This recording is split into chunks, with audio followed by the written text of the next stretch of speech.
السلام علیکم ورحمۃ اللہ وبرکاتہ ان الحمد للہ نحمده ونستعینه ونستغفره اما بعد اعوذ باللہ من الشیطان الرجیم بسم اللہ الرحمن الرحیم۔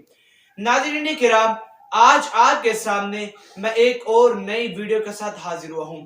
ناظرین کرام، آپ کے سامنے یہ آپ دیکھ رہے کتاب اسکین لگا ہوا ہے، تفسیر صراط الجنان جلد نمبر 1۔ اس کے اندر امام اعظم امام ابو حنیفہ علیہ الرحمہ کا مناظرہ کو نقل کیا گیا ہے۔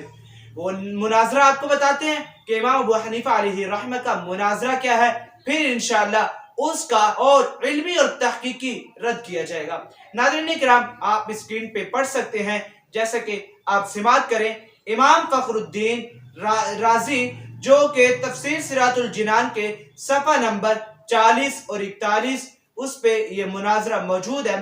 امام فخر الدین رازی رحمت اللہ علیہ فرماتے ہیں، مدینہ منورہ کے چند علماء ابو حنیفہ یعنی امام ابو حنیفہ کے پاس اس غرض سے آئے کہ وہ امام کے پیچھے مقتدی کی قرات کے معاملے میں ان سے مناظرہ کرے۔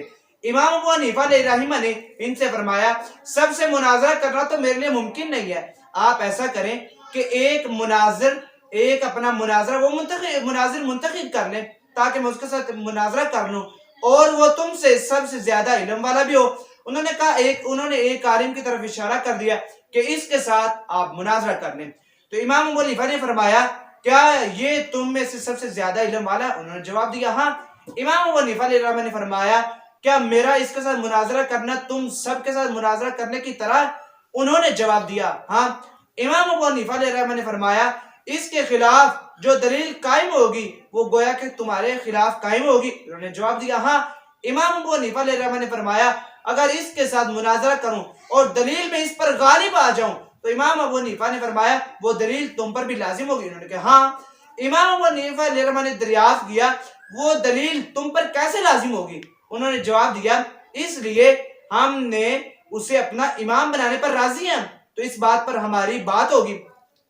امام ابو حنیفہ علیہ الرحمہ فرماتے ہیں، ہم بھی تو یہی کہتے ہیں کہ جب ہم ایک شخص کو نماز میں اپنا امام مان لیا تو اس کا قرات کرنا ہمارا قرات کرنا ہے اور وہ ہماری طرف سے نائب ہے۔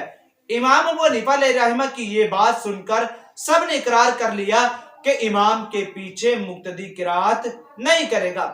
ناظرین کرام، آپ نے یہ عبارت اسکرین پہ بھی پڑھ سکتے ہیں اور میں نے آپ کو سنا بھی دی ہے پڑھ کے۔ ناظرین کرام دیکھیں ذرا، جب میرا ان سے سوال ہے کہ امام ابو حنیفہ علیہ الرحمہ نے یہ کہا، یہ تو ایک الگ بات ہے کہ ان سے ثابت بھی ہے یا نہیں، وہ ایک الگ ٹاپک ہے۔ اگر چلو ثابت ہے، آپ کی بات مان لیتے ہیں، پھر میرا آپ سے سوال ہے، اور ٹائم جیسے انجینئر صاحب کہتے ہیں ٹائم قیامت تک ہے، میرا آپ سے پھر سوال ہے کہ بتائیے مجھے، آپ نے امام تو مقرر کر لیا تو کیا کہہ رہے ہیں ہم نے اس کے سپرد کر دیا اپنی نماز کو؟ پہلا سوال میرا یہ ہے، آپ جو نیت کرتے ہیں وہ آپ نے امام کے سپرد کیوں نہ کی؟ آپ نے نماز وہ جو قرات وہ تو امام کے سپرد کر دی، لیکن آپ نے جو نیت کرتے ہیں وہ سپرد کیوں نہ کی؟ دوسرا سوال یہ ہے، آپ تکبیر تحریمہ کہتے ہیں، رفع یدین کرتے ہیں، اس کے بارے میں تو کس کا اختلاف نہیں ہے، لیکن آپ نے وہ رفع یدین جو تکبیر تحریمہ کہتے ہیں، اللہ اکبر کہتے ہیں، وہ آپ نے امام کے سپرد کیوں نہ کی؟ حالانکہ وہ آپ کا نائب ہے، آپ نے اس کے امام کے سپرد کیوں نہ کی؟ سوال ہے۔ تیسرا سوال یہ ہے، جب آپ ثنا پڑھتے ہیں نماز میں تکبیر تحریمہ کے بعد، آپ نے کیا وہ امام پھر کس چیز کا؟ پھر آپ کے ہاں وہ امام نہیں ہے، کیوں؟ کیونکہ آپ تو اس کی پیروی نہیں کر رہے، پھر ماننا پڑے گا، پھر آپ تو یہ کہیں نا کہ امام کے پیچھے ہم ثنا بھی نہیں پڑھیں گے، بلکہ آپ تو ثنا پڑھتے ہیں، پھر امام کی مخالفت کر رہے ہیں آپ۔ قیامت تک ٹائم ہے کہ آپ ان سوالوں کا جواب نہیں دے سکتے اور انشاءاللہ قرآن و حدیث سے آپ نہیں دے سکیں گے۔ اللہ تعالیٰ سے دعا ہے اللہ تعالیٰ ہمیں قرآن و حدیث کو صحیح معنوں میں سمجھنے کی توفیق عطا فرمائے۔ السلام علیکم ورحمۃ اللہ وبرکاتہ۔